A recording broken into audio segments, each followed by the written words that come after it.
Assalamualaikum warahmatullahi wabarakatuh. Kami dari kelompok 4 akan menjelaskan tentang praktikum tentang analisa gradasi ayakan, kerikil, dan pasir.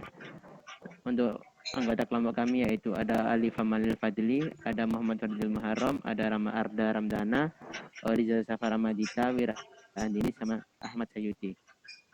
Untuk praktikum yang pertama yaitu analisa gradasi kerikil. Nama saya Muhammad Farid Muharram, NRP 101 114.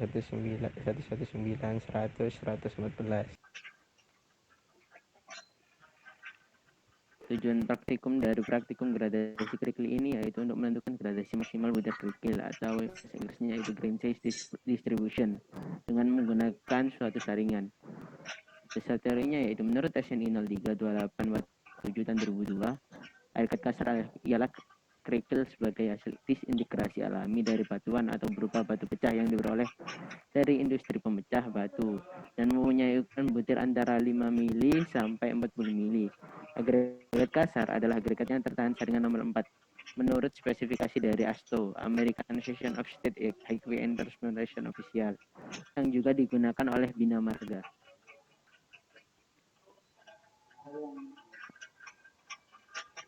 Tujuan syarat mutu agregat menurut SAI 0052/80 yaitu untuk modulus kehalusan agregat kasar yaitu antara 5 sampai 7,1.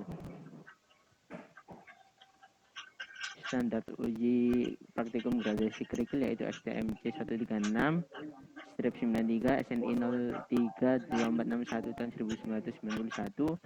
Untuk alat dan bahannya yaitu untuk alatnya saringan kerikil ukuran 1,5 inch, 3,4 inch, 3/8 inch, 4,7 mili, 2,36 mili.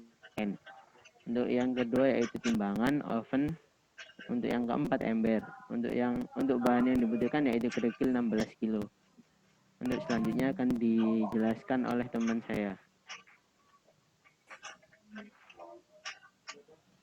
Kemudian adalah langkah kerja. Sebelumnya nama saya adalah Ali Famalil Fadli, NRP 003. Nah, untuk langkah kerja dari praktikum gradasi kerikil ini, yang pertama adalah bersihkan saringan dan pan dengan ukuran yang sudah disebutkan. Kemudian timbang saringan dan pan.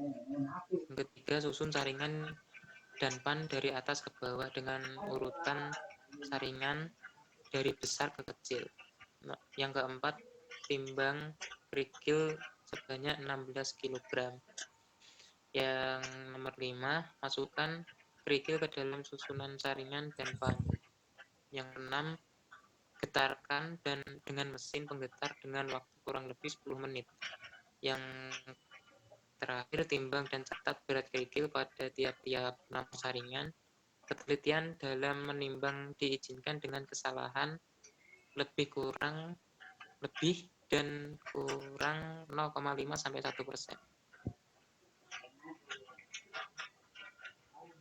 Next.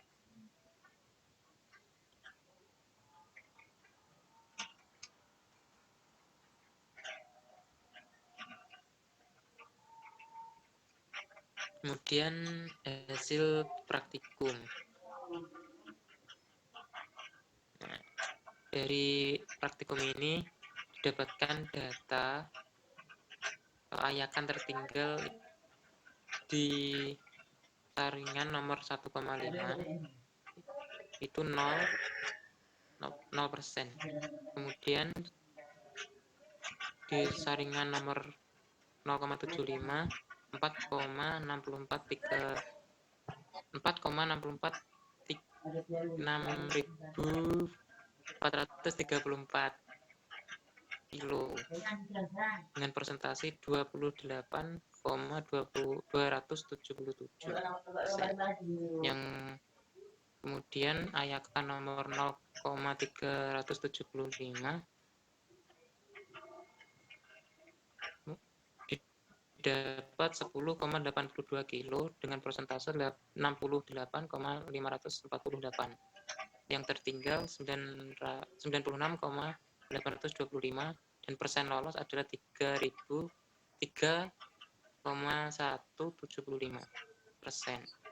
Untuk Ayakan yang nomor 4,75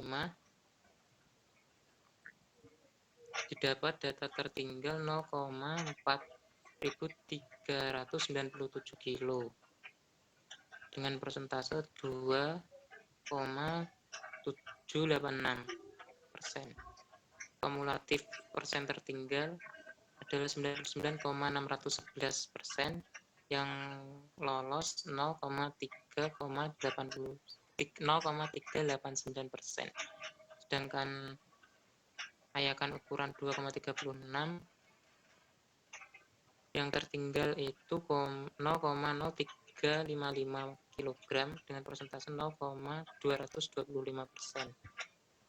Kumulatif persen tertinggal sebesar 99,836%, sedangkan persentase kumulatif yang lolos 0,164%.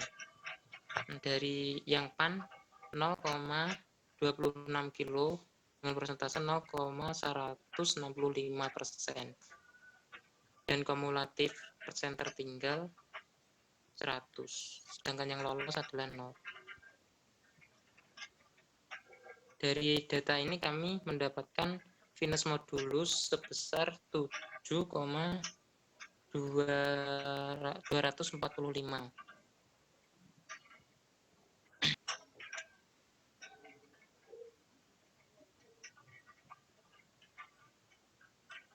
Yang kemudian adalah data hasil praktikum yang ini tabel menggambarkan, ini adalah tabel hasil perhitungan dari praktik kami. Yang didapat data hasil Ayakan cenderung masuk dalam rank batas maksimum, yaitu 40 mili, yang disimbolkan sama garis warna orange. Next.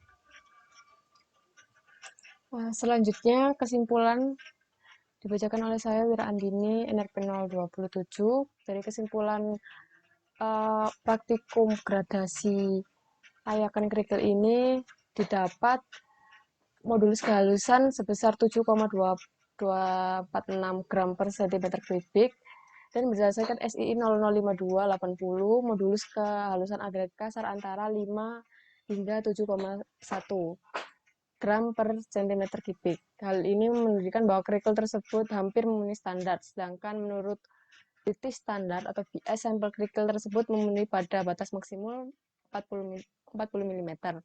Berdasarkan persyaratan yang ada, maka hasil pengujian dinyatakan untuk agregat ini adalah akan menghasilkan campuran beton yang kurang padat dan cenderung menimbulkan segregasi dan bleeding sehingga beton yang dihasilkan akan keropos.